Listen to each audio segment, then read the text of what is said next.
Welcome everyone to the LEC post-game lobby. I'm Shox, joined by Gillius and Brokenblade, as there's also a close-up of the Teddy. It's also a very happy Teddy right now because Schalke04 beats fnatic, doesn't just beat fnatic. 3-0s fnatic in the second round of the playoffs here. Crazy, absolutely crazy. I don't think a lot of people expected maybe even a Schalke win, but definitely not a 3-0. What are the first reactions, Brokenblade, after that series? I think after the first game, it kind of felt just natural, just winning, and also they were just playing bad. Like I think they were actually playing better in like the regular season in the first half than this. I think they were kind of like, I don't know what happened to them, but they just didn't really play to their standards. I think. Gillius, you agree? Yeah, I think they kind of underperformed today. That it felt like they didn't really know what to do on the map, and the last time we scrimped them, we went 4-1 with them, and we felt quite confident that we could beat them. And yeah, they're just having some issues, I think. Yeah, I like that you call out, obviously, that it looks like they were a bit lost. I think everyone could see that. But on the other hand, you can't take anything away from the way you all played today on the Rift. And from, I think, the drafts to the in-game decision-making, maybe Game 3 was a bit more shaky, but that is to be expected when you're on match point. Did you feel like you yourself as a team were also really on a roll? What was going well? It's just, I think, the way fnatic plays is like very, very unique. They're like one of the only teams that just want to fight. And we all know that. We all talked about it throughoutly, and we just knew that we just have to like not go into the kind of like fiesta, and that's what we did when we won. And also we had some clutch outplays as well. Like Abe had a really good 1v3, I think, on bot. Yeah, it was nuts. Yeah, and yeah, it just felt easy. Well, yeah. Actually, I forgot what I wanted to say. It's fine. Just look at the replays and maybe you find something to talk about. Yeah. How did you play, Gillius? I think I did okay today. Like my coach told me, just weather the storm and play solid, and we're gonna beat them because we're just individually better, and we had some good drafts. Yeah, I think I did okay today, but I can do a lot better. I actually wanted to. I remembered what I wanted to say. I feel like this G2 series taught me so much. It's so fucking crazy, like how much I learned in this series. And I think overall, Limit and me, we learned so much from Mickey and Junkos, the way they play the map. And it kind of showed today that we improved.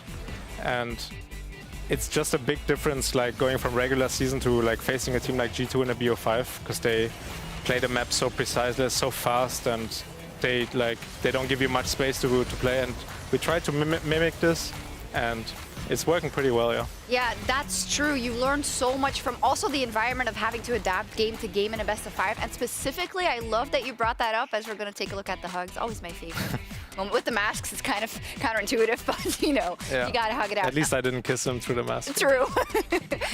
So in terms of that together play of you and Limit, Gillius, something we noticed is that Limit likes to roam right on specific picks, like his Gragas, but actually generally, but he doesn't let it impact his duo proximity, so the amount of time he spends with Neon in the map. So basically that means he's playing the waves correctly, and he's waiting for the right times to to recall and then make the play with you. Is that something specific you worked on? Because that was just on point today. Yeah, we're trying to time it that I give him a timer, like in a few minutes, like I want to go, and then he gets ready, you know. I just feel like it comes natural as well. Like Limit and me, we have played together in a national league before, and we're good friends. So it's like just natural, like grouping up in the river and ganking some people, you know. The synergy, yeah.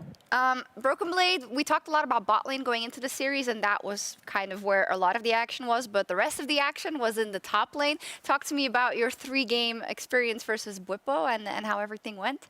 I think they came in prepared knowing that we would probably blind pick GP, and they came in with like the Lulu, and it just, I was kind of like already practicing those kind of things, and I'm just confident on that champ. I used to be really bad at GP when I was at TSM, for example, but I really picked that champ up knowing that it's just something that I have to have in my pocket as a top laner.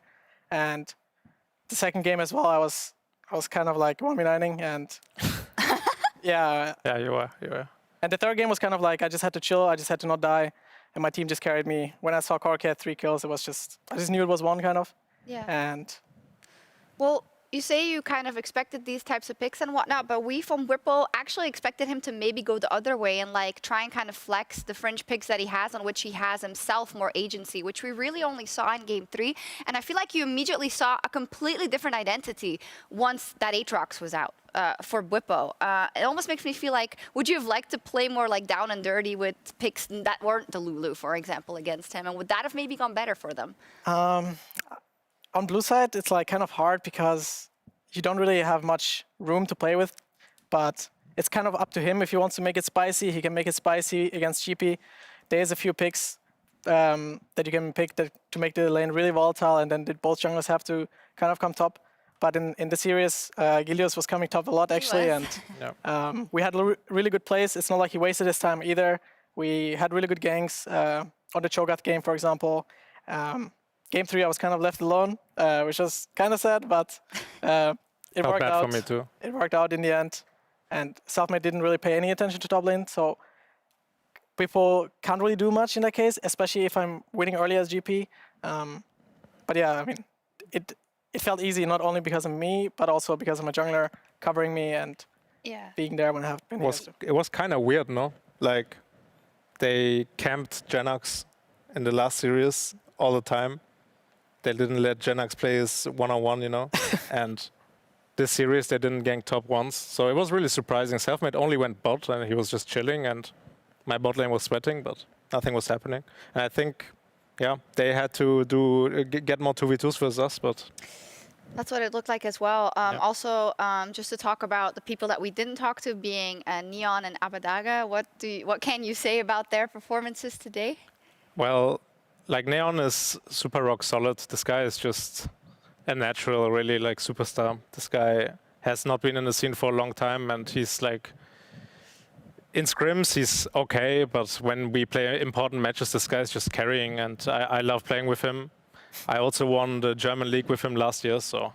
And Abadaga, I mean, this guy, I don't know why people say, like, oh, he's going on stage, he's gonna choke. Like, come on, guys. Like, this guy has won tournaments in Germany playing on stage in front of crowds. Like, this guy has been there for a long time. So Abadaga is super rock solid too.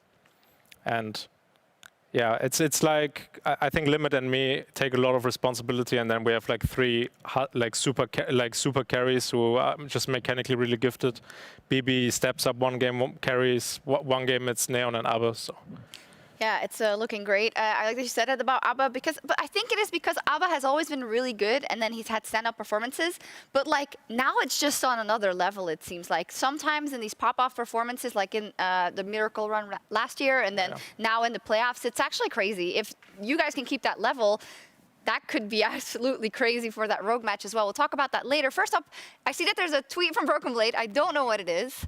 So production, if we can call that up. What is it? Thank you, next. I was very quick with that one. Gets the message across. I know Gillius also tweeted 3-0 versus fnatic. In case you didn't know, this is what happened. Yeah. Yeah, I mean... A bit too much Ariana Grande, maybe. It's like, we kind of have to focus anyways. Like, our next game is in 2 days, I believe. Yeah. And Rogue kind of had to prepare for both. But for us, it's just like, looking forward, I think right now we have to be kind of respected. We kind of gained the respect out of the teams. We almost reverse sweep G2. It was very sad. But I agree with Gillius. We've learned a lot from that series. Even though sometimes our scrims are not that productive, especially in the last week. But being able to step it up on the stage is what is, in the end, very important. You know, like these games matter the most. So I'm just very, very happy to be able to play with my new teammates. And yeah, I'm just looking forward for the new series. Said the practice wasn't that good this week. Gillius, what happened? Yeah, we had a little in real life problem. We couldn't go to the office, you know, for practice. So like we had to scrim online, everyone from home. And most games of these scrims, I couldn't talk because my girlfriend was writing exams in the same apartment, and I didn't want to disrupt her. So they had to play without comms from jungler. So the enemy jungler, like they were just discussing with each other, like, oh, where do you think the jungler is? So it was kind of tough to play. And yeah, we had one day in the office yesterday. It's kind of shit too, the scrims, but you know. So what you're saying is what you're saying is if you don't talk, it's actually better for Schalke. No. Is that not? Well, sometimes I mean, it it is. didn't really change much if he was talking or not. Like, I didn't see a big difference. Okay. Yeah, okay, then. Yeah. No. But I think it was kind of practicing in a gravity chamber then, because that's something you really miss. So maybe that even helped you in the long run. I wouldn't suggest it though, usually for practice. But very nice. Gillius, sometimes you're described as like a feast or famine jungler, meaning it's all or nothing. And when you're in the zone, you're incredibly in the zone. And we had an interview in like the middle of the split where it wasn't going that well, and Schalke was really not finding their form. What would you say is flipped between then and now, and what has changed also in your confidence in the game? I think what has changed is the weather changed, and so did my mood. I was feeling really depressed with this weather, COVID, like I couldn't do anything in my life. I was just playing games and getting injured in solo queue. And now I'm taking walks outside now, running to Starbucks, you know, getting some fresh air, and I feel a lot better. And that's it, really. Yeah, I mean, that's super important. And I think it's something that we all deal with. And we're like, oh, yeah, I know I should take a walk, but whatever, it's not going to make me feel better. But it does. It does, you know? yeah. You should really take a walk. You really go outside, do something else, and do something productive. And then Brokenblade for you, coming over here, woo, back to Europe. And then, oh no, we're just like stuck inside the whole time. How have you experienced this time so far? I mean, honestly, we are most of the time at home anyways, playing games, right? But sometimes you kind of need to relax, and going out to eat dinner sometimes, or like, as Gillius said, going out for walks is really important, especially for a pro player where mental is very, very important. It can really mess up your day or your solo queue games. But I've been very, very welcomed, and solo queue has been going well as well, which is good. Yeah, you're a challenger. I'm Grandmaster, so. Yeah, I mean, it's also very good because I already knew Gillius coming in here. I already knew Abedaget for a very, very long time. I wasn't sure about our bot lane, but they're very, like, surprisingly, like, they were playing really, really well, and I was very, very impressed with how good they were performing. Today, Neon was playing very, very rock solid weak side when he had to, and yeah, I'm just again like. Our coach is pretty cool too. So happy, yeah. Coach is good too. Always nice to mention, right? Yeah. Yeah, of course. I mean, we have to give him credit because for sure. I mean, he's just like Drafts were kind of smurf too. Yeah. he's just always so prepared. Like I wouldn't have to listen to him for a second, and I would just blindly. Yeah, same. Trust It's him, actually like, scary how much he knows about the game. Because he's like over 30, I think. And also, Hey, what's wrong with those? also No, that's nothing wrong. It's just he doesn't play the game much, but his game knowledge is so crazy good. Yeah. Like he also knows. takes a lot of responsibility when he messes up. So that's very, very good to see. That's also very hard for a person, you know, being kind of the leader figure in the team Yeah. as a coach. So But yeah, owning up to your mistakes is an incredibly hard thing to learn. Like doing it effectively and taking the information out of it to then put positively into the team, that's skills that you don't just have. And it seems like it's really working for you guys on the team. It's really nice to see. You're always giggling. It's like you always have an inside joke. that's just me. No, I always like to giggle. He just smiles Inside when he joke. looks at you. Ah, I see. Okay, well, happy people are all around. This does mean that Fnatic are out of the LEC Spring Playoffs, which is kind of nuts. There was a stat that I saw on Twitter, someone saying that Fnatic hasn't lost 3-0, only to 3 teams, basically. They have lost it to G2, to IG, and then to RNG at Worlds as well. But you're that's a pretty good list. That's a B. little I guess we meta made thing, history, you know? Yeah, that's a pretty good list. So the big matchup coming up is Rogue on Sunday. I mean, I want to wager that you guys are the team on form right now. Gillius, what are your thoughts about that one? Well, for me, this whole playoffs has been like, you know, just taking it relaxed.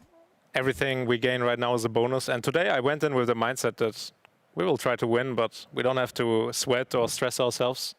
There's not, like, there's something on the line. Obviously, like, winning feels great, but, you know, we're here for the long run for Worlds in summer, and we're taking all the good experiences away. And with Rogue, we will just come in with the same mindset, you know.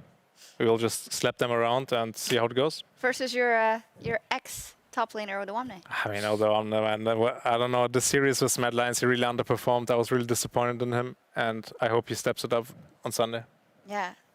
Bibi, of course, the last result you had before leaving NA was winning the whole thing. So, I mean, are you as relaxed also going into this? Because I imagine you just want to prove straight off the bat that you can make the whole way. obviously I want to show that I'm good and my team is very good. And also, especially the series against G2, I was very sad that we lost, and I really want a remake. I mean, the rematch. Don't ask for that. Sorry. He wants a remake. I really want a rematch because I feel like they didn't take us serious the whole games, and I want them to take us serious every game, every single game from the beginning. And I think they kind of started to take us more seriously after the third, fourth game. And for that, we have to beat Rogue and the loser, Yeah. I guess, on the next. That's how it works indeed. And honestly, I think Rogue very, very underperformed. And if they are performing the same way, I think we're going to win again. Yeah, that's the big question, right? This wasn't the Rogue that we're used to, that we saw in that best of Yeah, five. for sure. So, I'm confident in my teammates. I'm confident in myself that we will perform again. And yeah. Rogue is really insane in scrims. They have been slapping the whole league for the soul split in scrims. I think, I don't know, like G2 and Rogue probably have the close scrims, but other than that, Rogue is like beating everyone. So it was really surprising how they like played so bad. Maybe it's, I don't know, maybe a bad day or stage felt different. Something maybe that Zanzara brought up, and Ender as well, but that we didn't end up saying in Ready Check, is that Inspired, who is such an amazing jungler, was not very inventive in the series that they played versus Mad, and then he didn't really adapt to what El Yoyo was doing, and that could have been a reason. Did you read that way as well, maybe? Or I really didn't see it like this. I felt like Inspired was really smurfing these games. typical analysts, they don't know what they're talking Yeah, I don't think it was like this. I think this Kaiser guy from Mad Lions, he was Yeah. really 1v9ing. He's And I nuts. think it looked like Trimby had a tough time. But yeah, We'll see. he will pick up his slack, Trimby. He's new, he's a rookie, right? So Yeah. Maybe also first like games on stage, who knows, right? Yeah. But I'm sure we're going to see a different Rogue. But tomorrow, though, we have another hype series, G2 versus Mad for a spot in the spring final. As said, the winner of that directly goes through to that final. Brokenblade, what do you think of this matchup after G2, who kind of disrespected you, as you say, in a couple of games? What will happen tomorrow? I think, I mean, it's expected that they will win, right? Yeah. And also, I think Mad Lions is a team that is already have been given respect by other teams. They have a really strong, really explosive bot side as well, and I think Armut has been performing really well as well throughout the whole split. And Humanoid, I think he's just good, you know. And I think Elyoya, especially, you have to give him credit. He's been an incredible rookie. yeah. And it can be very close, but it can also be very, very one-sided. I'm not really sure. We have to see, but I'm thinking G2 will win probably. Yeah, I think G2 takes this home. I don't think their bot lane, like Mad Lions bot lane, was doing really well with Rogue. You're like. Oh, I'm making shaking. The whole Yeah, I'm already shaking thinking about the series. It's going to be so hard. Yeah, I think G2 wins. I think Reckless and Mickey are too rock solid for them to get any advantages bot. And I mean, it's just Caps and Junkers are also very good players. Kind of a stacked roster. Yeah, not really fair, and right? like from watching Junko stream, like little, you know, I can just promote his stream. Yeah. I really like his stream. He said they're gonna take the series very serious. You know, that's not a joke intended, but yeah. And yeah, they respect Mad Lions, so I just think from the get-go they will try hard and just 3-0 them. Usually that's what happens in the LEC when G2 decides to take it seriously. But we've seen crazier things. For instance, Schalke04 fnatic today, and I don't think a lot of people saw that coming necessarily. So I would like to take a selfie with you guys. You can stay seated because that's Corona safe. Yeah, please keep social distance. Yeah, we're gonna keep social Don't distance. come closer. Ah, yeah, okay. Let's see. This can't be that hard. Whoop, whoop. Yay!